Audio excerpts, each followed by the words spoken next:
I have a bone to pick with Chip and Joanna and the Property Brothers. They've got you fooled. Sorry, it's HGTV.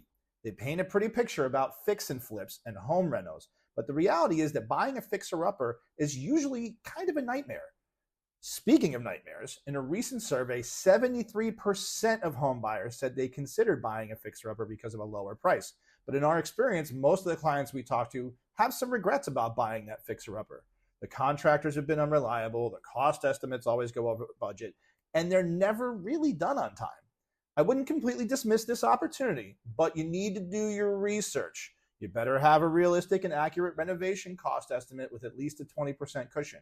And one thing you can learn from HGTV, you should always adjust your expectations because there is almost always an unexpected surprise right around the corner.